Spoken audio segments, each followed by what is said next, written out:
if I told myself I was going to meditate at 9 a.m. and I meditated after the gym, that was something that gradually felt like I was falling behind on my schedule, even if I still did it. So this year, I've just been very strict on like, it's a schedule, it's a sequence. I don't have to think about it. We're doing it. It happens on autopilot, that it's a good habit.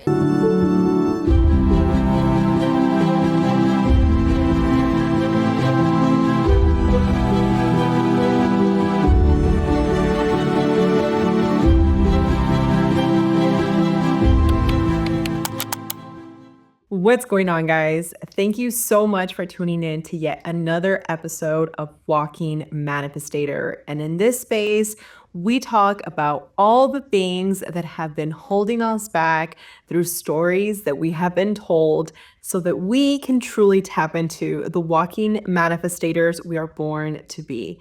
And in today's conversation, I was reflecting back on some of the old conversations that we've had. And I had a new student join our community this week. I reflected upon the fact that talking about how to manifest is important to understand it in the most simple way possible. So that is the goal for today's conversation. I have some notes that I'm going to be referencing. So I encourage you to take down some, pen and paper so that you can take these notes and really embody this material that we're going to cover today. I've been getting very big on just decluttering the things that no longer serve the purpose. And one of them has been getting very intentional also about my morning routine, getting very intentional about my time blocks. And these are things that I've done, but I would be lying to you if I said that I stick to them all the time in terms of, let's say, if I told myself I was going to meditate at 9 a.m. and I meditated after the gym, that was something that gradually felt like I was falling behind on my schedule, even if I still did it. So this year, I've just been very strict on like, it's a schedule, it's a sequence. I don't have to think about it. We're doing it. It happens on autopilot, that it's a good habit. So with that, we're going to be talking about some things that you want to incorporate in your manifestation journey.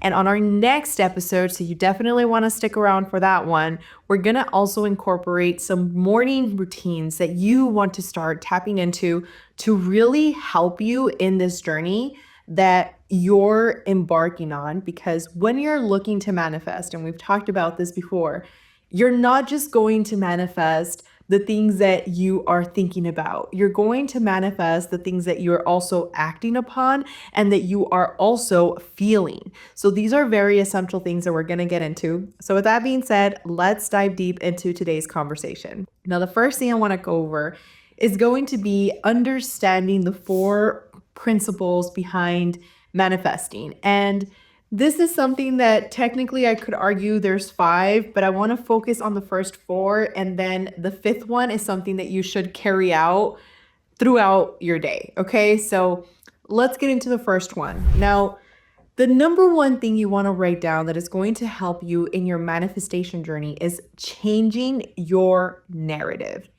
And when I am telling you to change your narrative, what I mean by this is bringing more awareness into your negative thoughts. And I was listening to this podcast the other day, and this doctor was referring to thoughts as ants. So ants is an acronym for automatic negative thoughts. Okay. So I want you in this notebook to write it down as ants so that you remember it. And the moment in which you have one of these beautiful little ants that you have, right, these automatic negative thoughts, and they can look in any way, shape, or form, right? It can be you're not good enough. It can be everybody's out to get you. It can be you always, leave me hanging, whatever the case is. But these automatic negative thoughts are constantly there. So when I'm telling you we need to change our narrative as our first point in our manifestation journey, I really want us to take a moment to understand what that means. You see, if we don't question the way that we look at things, we're never going to change the way we look at things. And this is something that for me, at least, I can share with you a little bit about my story. And I've shared with it in the past, but we have a lot of new people joining the community and a lot of new people tuning into the podcast. So I want to make sure that for those of you that are new, know a little bit more about me. So for the longest time, I had all these limiting beliefs, and I touched upon it briefly on this last episode. And I mentioned that on this next one, I would go a little bit further into it. But everything from feeling like I didn't have my parents, and that was a reason why I felt I was unworthy. I felt abandonment issues. Obviously, that created attachment style issues. Then, on top of that, I lived with my grandparents in very humble situations. I mean, literally, I mentioned this on the last episode. I was living with them in a storage room. Like, there was no insulation in the house. There was no, AC. It was not a good situation to be in, which relatively looking back at it now, though, I'm still so thankful for the fact that we actually even had a home. Like, even though it was a house that water would come in and it was like really cold in the winter and really hot in the summer, I had a home. At that time, I didn't see it that way. Now, into perspective, I see how many people are just out in the streets and don't even have that. But again, I'm sharing with you my perspective back then. These were the little things, right? These were the thoughts that I had in my head that were just holding me back. I had a lot of thoughts that were not good thoughts. I had a lot of fixation on the things that were geared around the bad boys, right? The bad girls, and just things that were not in a high vibration, if we look at it from that perspective.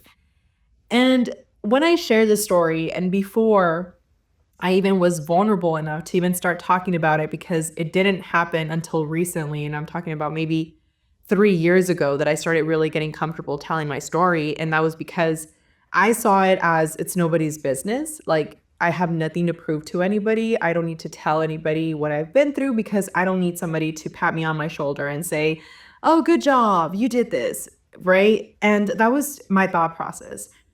Well, life taught me that the reason I had actually gone through those things was so that I could share my story, and so that I could share from experience how I was able to change my life, and how the things that I did incorporate into my life did sound very far, far right at one point, but actually through the practice and through the understanding of these principles, I was really able to change my entire story.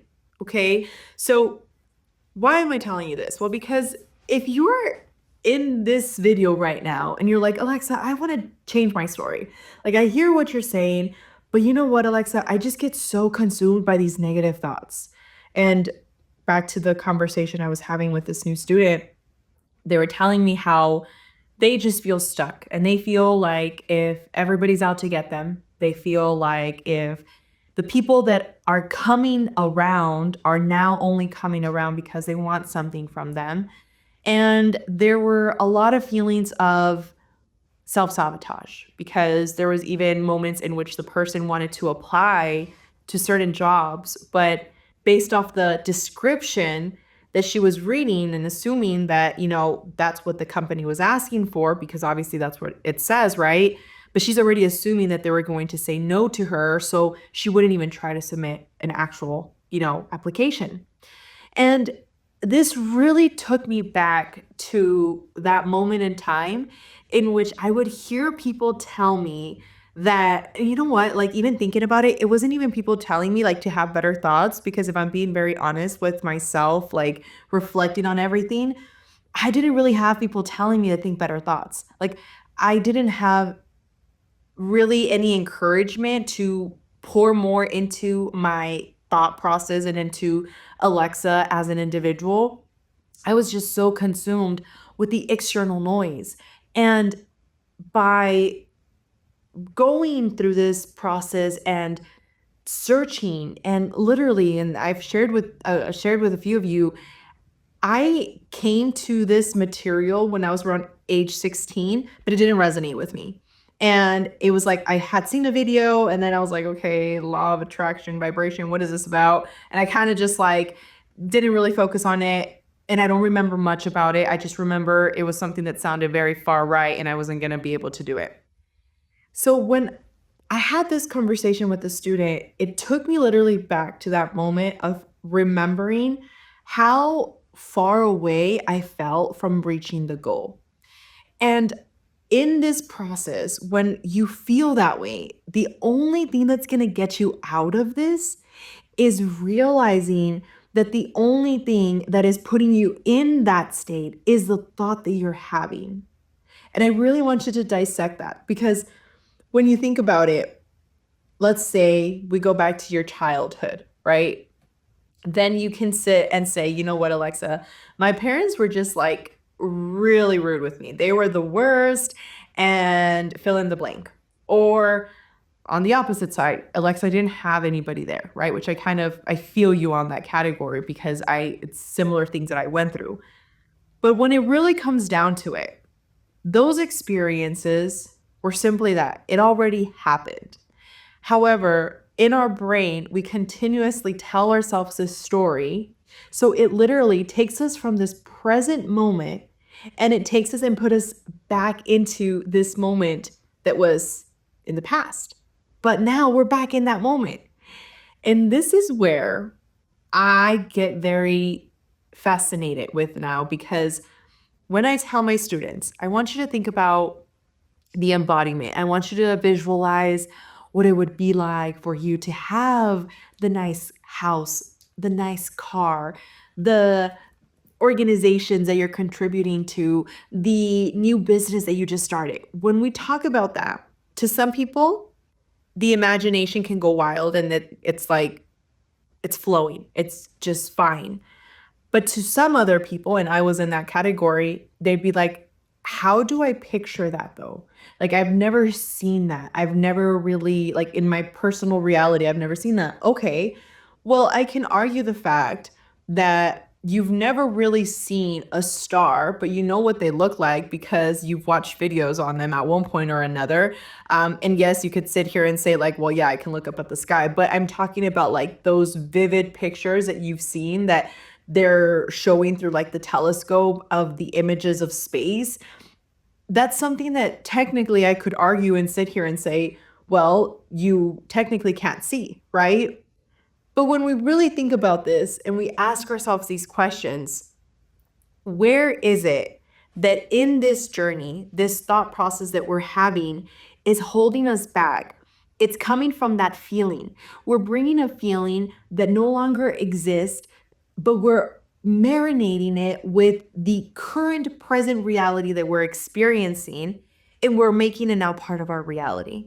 So when I am challenging a student, I'm telling them, okay, so you've been able to do this, right? You've been able to think about something negative your whole life and bring it into your energy. And that is just something that you're going to be able to think about and maybe even get to the point where you cry. We can also train our brain to actually now feel a feeling of positivity before it has even happened. Because you just agreed, you were able to do it when it came to a situation that was negative, right? And the only reason why this happens, and this is why I was giving the example of space, is because when you can see something that even though you haven't seen it with your own eyes, but somebody else has seen it, it helps you create new neural pathways for you to make easier connections. So that's why visualization is so helpful. And one of the things that I always talk about is when you can get very clear on like a mind movie. What does your mind movie look like for you? And for those of you that are interested in a mind movie, we're actually going to be putting a course. It's going to be a workshop that we're going to be doing in our school community. If that's something you're interested in doing, go and check it out. That's going to be happening next month. But a mind movie is something that you can put together, get the images, and you want to get the sounds that are going to marinate both of these experiences. Again, remember, it's the thought, the feeling, and the actions that need to align in order for the manifestation to happen. So when you can have this mind movie, and this is where we get into this second point in our manifestation journey, what is it that we want versus what is it that we need? And sometimes in these mind movies, we get so consumed with, I want the nice Rolex Alexa, and I want the nice house, and I want, and I don't blame you. I was there, especially when you come from not having. I remember I would wear the same jeans like nonstop. So when I finally got like 7 pairs of jeans, I was so excited, right? Like I totally get it. But here's the thing, and you can study history and research this on your own, but I am telling you, if you can understand this, you're already going to be ahead of the masses. The happiness really comes from this fulfillment of being connected to something bigger than you. And I've seen it through books that I've read, through podcasts, and I'm sure if you do the same, you will come to the same conclusion that I have. Anybody out there that is in this mindset of wanting to really be in alignment with their passion, with their purpose. That word gets thrown out so much and it overwhelms people because they think it's like a destination when it's just a journey, right? But when you can really understand that when you are part of something bigger than you, that's when you feel connected and that's when you feel whole. You realize that you actually being in alignment with something that is of a bigger service is actually going to work. And as a byproduct of you being of service, you're going to have the abundance that you're looking for. And this leads me to my third point when it comes to your manifestation journey, and that's detach from the outcome. So let's recap so far. We have 3 steps that we've talked about up to this point. The first is change your actual narrative, which is a story. The second is we need to go ahead and make sure that we really focus on what we need versus what we want. Because there's a difference between I need, right, this impact versus I want to get this new car that is going to make me feel nice for a few weeks, but then after a few weeks, I'm going to go back to feeling miserable and unhappy. And then when we detach, this third step is very important. We're not focusing on how it's going to happen. And this is a reason why I encourage you to really understand how neuroscience works, because a lot of the times when you don't understand something, you get so consumed with that makes no sense. Like I made a video on TikTok the other day and this person basically said like, oh, so I should just quit my job and be a mermaid and all abundance will come to me. And I was like, that I replied with the video reply, and I was like, that's very compelling, but I never for a second advise for you to stop working, right? So these are the little things that sometimes it can make people feel bothered because they feel that somebody is telling them that abundance is going to come to them by sitting down in the room and saying, I'm abundant, and all of a sudden it's going to happen. No, 3 steps need to align: your thought, your feelings, and your actions. Then this leads into this 4th step, and this is where you really practice your inspired action. And I really want you to connect the last one, which is detaching from the outcome, with inspired action. Because what I do, and this is something that I just got as a question actually with one of our, she listens to the podcast all the time, you know who you are. And she's been, just around. She's actually going to be working with the company pretty soon. I'm really excited for her. But she was asking me, how did you feel when you made your first $100,000? And I told her, I was like, look, I'm going to be very, very like transparent here. And I hate when people say that because then it kind of makes you feel like, oh, everything else that you said wasn't transparent. But you get what I point. It's just one of those habits to break, right? But I told her, I was like, look, realistically, it wasn't a big deal because the moment that it actually happened, it was like, I already knew that was going to happen. And I've seen so many people, like when I was in the process, right, of manifesting my first 100K, I remember looking at those videos and people saying that. And at the beginning of like me working through my shadow work, I would get triggered because I'd be like, okay, yeah, right. You already knew what that was. Okay, cool kid. But then I realized it was because you go from hoping to knowing. And that right there, and I'm going to give you one of my favorite quotes that I recently rediscovered by Saint Augustine. And that says, faith is to believe what you do not see, The reward of this is to see what you believe. Like, if you didn't understand that, let's just dissect it. If faith is to believe in something that you don't see, right? It's like you're believing in something that you don't see. Then the reward of that faith is going to actually be that you're going to get to see what you believed. And that's literally manifestation at its finest. You see, in the science community, the only reason why people feel comfortable, and this is my perspective, this is my opinion, okay? But I feel like the only reason people feel comfortable, like looking for the science and justifying the science in order for them to say, okay, that's why it makes sense, is because it's like, see in order to believe. But why not believe in order to see? Okay? When you can start tapping into that, and there's science, and I'm so excited to share with you guys because there's so many things happening right now. I don't know if you can hear me, but I'm going to be going to see Dr. Joe Dispenza in April. My heart literally is like pounding right now as I'm talking about it. And he is one of the people that I talk so much about because he has been through these immersive meditations that can take your body from literally the old self to the new self. And these teachings, okay, are all things that you can start doing at home. A lot of the times, people use excuses, and I was one of them, okay? Like, well, if I had more mentors, maybe I could do this. Well, if I had, more money, then I could do this. Well, and the money one was a big one because that was something that one of my mentors taught me. You need to stop saying that when you have more money is when you're going to give more, because who you are now is actually going to show who you are when you have more money. So give as much as you can right now, pay it forward. And this leads me to my fifth point, which is to stay in continuous gratitude. If there is one energy that you need to get very comfortable tapping into is gratitude. And that's because this is the direct correlation between the one that I mentioned earlier of going between hoping to knowing. When you know, you're being thankful for already what is.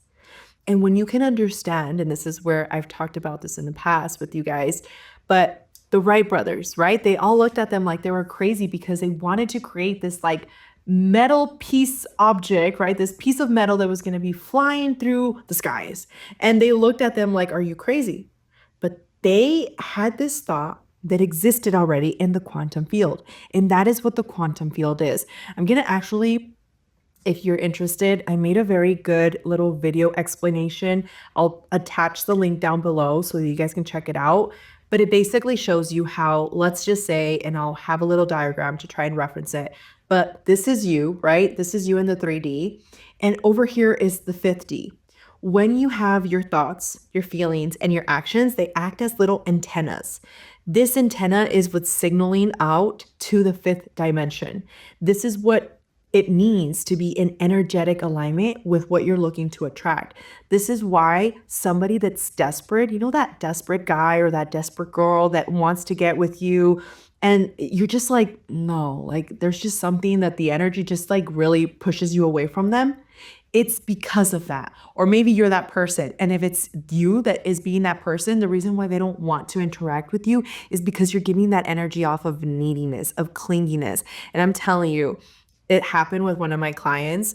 They literally told me the reason they chose me was because they went to another open house and we had already talked by this point. Okay. So they were shopping around. These were some of my clients for real estate.